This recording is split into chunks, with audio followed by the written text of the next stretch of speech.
आज पाई के main screen पर एक न्यू अपडेट आया है जो कि फास्ट ट्रैक केवाईसी।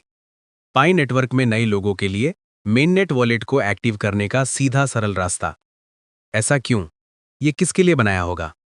आज बात करेंगे पाई नेटवर्क के नए और रोमांचक अपडेट के बारे में, जिसका नाम फास्ट ट्रैक केवाईसी। ये एक ऐसा फीचर है जो पाई को ज्यादा आसान बना रहा है और सबके लिए सुलभ बना रहा है। ये ट्रैक केवाईसी क्या है? पाई नेटवर्क ने ट्रैक केवाईसी जो शुरू किया है वो आर्टिफिशियल इंटेलिजेंस एआई की मदद से सबकी पहचान को केवाईसी प्रोसेस को स्पीड से और आसानी से वेरीफाई करता है। जो लोग पाई से जुड़े हैं उनको पता ही रहेगा कि पहले पाई नेटवर्क ऐप में 30 बार माइनिंग करना पड़ता था।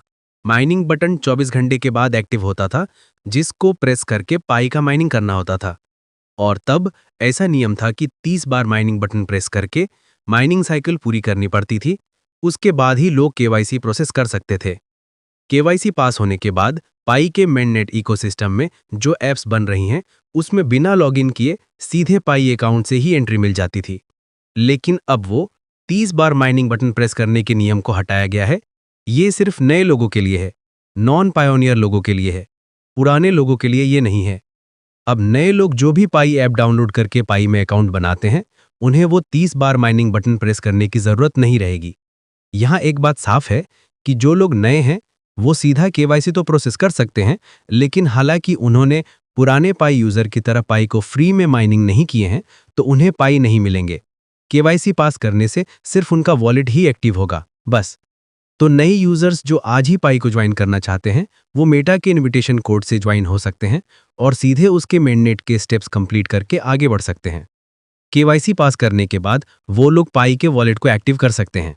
पाई का वॉलेट एक्टिव होना मतलब आपके खुद के पाई के वॉलेट से दूसरे पायोनियर्स लोगों के साथ पाई की लेनदेन कर सकेंगे। पाई के इकोसिस्टम में जो ऐप्स बन रही हैं उस मिननेट की ऐप्स में सीधे अपने पाई के अकाउंट से एंट्री ले सकेंगे और उसमें पाई के ट्रांजैक्शंस कर सकेंगे। यूं कहो, नए लोग पाई ऐप में अकाउंट बना के सीधा केवाईसी प्रोसेस करके पाई के इकोसिस्टम में शामिल हो सकते हैं। तो इस प्रकार अब ये नए यूजर्स के लिए पाई नेटवर्क में जुड़ने के लिए प्रोसेस को आसान बना दिया गया है। फास्ट ट्रैक केवाईसी का ऑप्शन नए लोगों को उनके पाई वॉलेट में देखने को मिलेगा। अब ये केवाईसी प्रोसेस करके वॉलेट को एक्टिव करने से क्या क्या कर सकते हैं वो जानते हैं। जैसे ही नए यूजर का केवाईसी कंप्लीट होता है और वॉलेट एक्टिव हो जाता है तो उसके बाद नए यूजर पाई ऐप्स का इस्तेमाल कर सकते हैं। जहां पर भी पाई के अकाउंट से सीधे लॉगिन हो सकता है वैसे सभी गेम्स ऐप्स में गेम खेल सकेंगे, पाई से ऑनलाइन शॉपिंग कर सकेंगे या कोई बिजनेस ऐप्स में एंट्री करके पाई से गुड्स एंड सर्विस ले सकेंगे। उसके अलावा लोकल कॉमर्स में हिस्सा ले सकते हैं। पाई नेटवर्क पाई फेस्ट जैसी कोई भी इवेंट लॉन्च करता है तो उसमें पाई कॉइन से खरीदारी कर सकेंगे। पाई नेटवर्क के हैकेथॉन में या पाई के किसी भी कम्युनिटी प्रोग्राम्स में ऐसे नए यूजर्स पार्टिसिपेट कर सकेंगे।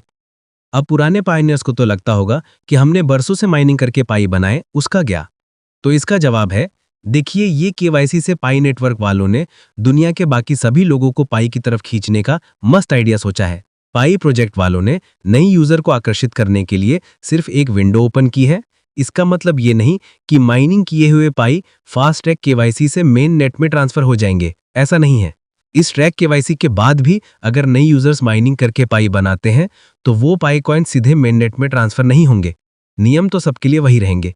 नई यूजर को अपने माइनिंग किए हुए पाई चाहिए तो उनको 30 दिन का वो बटन प्रेस करके माइनिंग सेशंस पूरे करने होंगे और जिस प्रकार से पुराने पायोनियर ने स्टैंडर्ड केवाईसी प्रोसेस पास किया है उसी प्रकार से केवाईसी प्रक्रिया पास करनी होगी। उसके बाद ही स्टेप 9 में उनके पाई का माइग्रेशन होगा। देखिए, अब तक पाई में 2 तरीके से केवाईसी होती थी। पहला तरीका था रेगुलर तरीके से केवाईसी करना, जिस प्रकार हम सब पुराने पायोनियर ने केवाईसी किया है और कुछ लोग टेंटेटिव रिजल्ट का वेट कर रहे हैं। और दूसरा तरीका जो केवाईसी प्रोसेस का था वो पाई वॉलेट में वो ऑन रम और बैंक्सा जैसी थर्ड पार्टी ऐप में उनका केवाईसी करना था। अब जो तीसरा तरीका पाई ने बनाया है वो फास्ट ट्रैक केवाईसी वाला। तो ये फास्ट ट्रैक केवाईसी वाला नया केवाईसी प्रोसेस बनाया है। नए लोग पाई में जुड़ना चाहते हैं और फटाफट से पाई के इकोसिस्टम में एंट्री लेना चाहते हैं। पाई के वॉलेट में वो थर्ड पार्टी ऐप में केवाईसी ना करके पाई में फास्ट ट्रैक केवाईसी करना चाहते हैं, उनके लिए ये तीसरा फास्ट ट्रैक केवाईसी बनाया गया है। मतलब यूं कहो, पूरी दुनिया में से जिसको भी पाई चाहिए तो पहले कहीं ना कहीं केवाईसी करना पड़ेगा। पाई की ब्लॉकचेन पर ऑन चेन केवाईसी करना ही पड़ेगा। उसके बाद ही वो सब पाई का ट्रेडिंग, पाई से बाई सेल या पाई का कन्वर्जन कर सकेंगे। ऑन चेन केवाईसी से दुनिया के सभी देशों के कायदे कानून व क्रिप्टो के नीति नियमों में पाई नेटवर्क पास हो जाएगा। तो ये सब पाई ने पहले से ही सोच विचार करके ऐसा प्रोसेस बनाया है।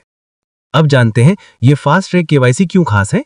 3 वजह है। पहली वजह है इसमें केवाईसी जो है वो स्पीड में प्रोसेस होता है और सुरक्षित तरीके से होता है। फास्ट ट्रैक केवाईसी पाई की अपनी तकनीक पर काम करता है जिसमें एआई का इस्तेमाल होता है। ये बैंक्सा और दूसरे ऑन-रैम कंपनियों के केवाईसी पर अब निर्भर नहीं है। पाई का ये केवाईसी सुरक्षा के ऊंचे मानकों को बनाए रखता है। मतलब पाई का ये केवाईसी हाई स्टैंडर्ड केवाईसी है। दूसरी वजह है सबके लिए ओपन है, ओपन फॉर ऑल।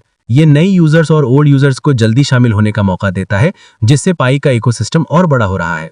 मित्रों, यहाँ पर एक बात याद रखें कि ये फास्ट ट्रैक केवाईसी का मतलब ये बिल्कुल नहीं कि सभी केवाईसी मतलब सबके केवाईसी पास ही हो जाएंगे।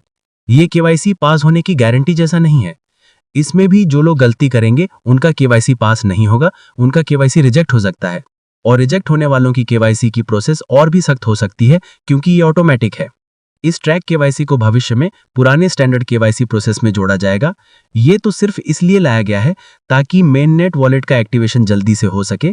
ये सिर्फ एक टेक्निकल इंप्रूवमेंट ही नहीं बल्कि इस बात का संकेत है कि पाई नेटवर्क अपने ओपन मेननेट की ओर तेजी से आगे बढ़ रहा है, जहां सभी रियल अकाउंट या कहो सभी रियल और वेरीफाइड वॉलेट वेब3 सिस्टम की हमारी वैश्विक अर्थव्यवस्था का एक मजबूत आधार है। लास्ट में सीरिया कंट्री का भी स्पेशल उल्लेख किया है। पाई नेटवर्क ने हाल ही में सीरिया देश के यूजर्स के लिए केवाईसी शुरू किया है क्योंकि अमेरिका ने अपने प्रतिबंध हटा लिए हैं। इसका मतलब है कि अब और लोग पाई के इकोसिस्टम में शामिल हो सकते हैं। क्रिप्टो इंडस्ट्री में अभी सीधा ब्लॉकचेन के ऊपर ही यूजर की आईडी को बनाने का ट्रेंड शुरू हुआ है। लगता है सभी देश मिलकर जो क्रिप्टो के कायदे कानून बनाएंगे उसमें यह जरूरी होगा कि सभी ब्लॉकचेन पर उनके टोकन्स रखने वालों की केवाईसी की जाए। पाई नेटवर्क वालों ने तो ये काम पहले से ही सोच विचार करके किया था। पुराने पाई यूजर्स जानते ही होंगे कि पाई नेटवर्क में अब तकरीबन 15 मिलियन लोग केवाईसी पास कर चुके हैं और बाकी पायनियर की केवाईसी भी कंप्लीट हो जाएगी। इस प्रकार पाई दुनिया का सबसे बड़ा केवाईसी वेरीफाइड ब्लॉकचेन बनकर उभर रहा है। चलिए अब एक और मस्त चीज जानते हैं।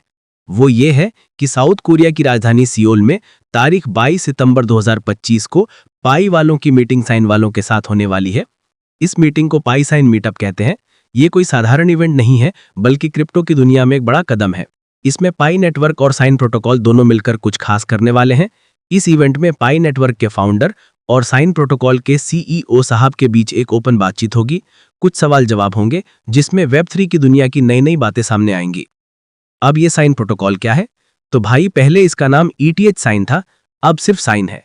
ये साइन प्रोटोकॉल एक ब्लॉकचेन बेस्ड प्लेटफॉर्म है जो डिजिटल सिग्नेचर को आसान और सुरक्षित बनाता है। ये इंसानों और AI दोनों के लिए टोकन डिस्ट्रीब्यूशन को बेहतर बनाता है ताकि ब्लॉकचेन पर भरोसेमंद और वेरीफाइड ट्रांजैक्शंस हो सकें। और एक बात जान लेते हैं मित्रों, पहले बाइनेंस लैब जो थी उसका नाम अब YZ लैब्स हो चुका है। ये YZ labs mister Changping Sao यानी CG की कंपनी है। ये कंपनी ने जनवरी 2025 में ये साइन प्रोटोकॉल में 16 मिलियन का फंडिंग दिया है। ये फंडिंग बताती है कि साइन प्रोजेक्ट भी अपने आप में कितना बड़ा प्रोजेक्ट है। ये YZ लैब्स की वेबसाइट है जिस पर 18 जून 2025 के ये ब्लॉग में पूरी डिटेल शांति से पढ़ सकते हैं। आप जानते हैं बाइनेंस लैब्स और CG जो है वो दुनिया के सबसे बड़े बाइनेंस एक्सचेंज के फाउंडर हैं। उनकी कंपनी YZ अब साइन प्रोटोकॉल को सपोर्ट कर रही है। इसी वजह से यह मीटिंग और भी खास बन जाती है। पाई नेटवर्क और साइन प्रोटोकॉल वालों के कॉम्बिनेशन की बात करें तो पाई नेटवर्क में 50 मिलियन से ज्यादा यूजर्स हैं और साइन वालों के पास ब्लॉकचेन पर भरोसेमंद सिग्नेचर की टेक्नोलॉजी है। अगर ये दोनों साथ मिल जाएं तो क्रिप्टो को आम लोगों तक पहुंचाने में बहुत बड़ा बदलाव आ सकता है। मतलब पाई और साइन दोनों का कोलैबोरेशन बिनांस के साथ जुड़ता है तो ये क्रिप्टो की दुनिया में एक बड़ा धमाका हो सकता है। मित्रों, ये मीटिंग अगर सफल हुई तो ये घटना न सिर्फ पाई और साइन के भविष्य को आगे बढ़ाएगी बल्कि ये भी बताएगी कि क्रिप्टो कैसे आम लोगों की जिंदगी का हिस्सा बन सकता है, वो भी आसानी से। पाई का आसान माइनिंग सिस्टम और साइन का ट्रस्ट सिस्टम मिलकर क्रिप्टो को और यूजर फ्रेंडली बना सकते हैं। अगर ये कोलैबोरेशन कामयाब रहा तो क्रिप्टो लक्ष्मी पाई का नाम क्रिप्टो की दुनिया में बहुत बड़ा होगा और पूरे विश्व में गूंजेगा। तो क्या आप लोग इस मीटिंग से उत्साहित हैं? आपको क्या लगता है, क्या पाई और साइन मिलकर क्रिप्टो को अगले लेवल पर ले जाएंगे? अपने विचार कमेंट करके जरूर बताएं। आज के वीडियो में इतना ही। मिलते हैं अगले वीडियो में नई जानकारी के साथ। तब तक के लिए बाय बाय।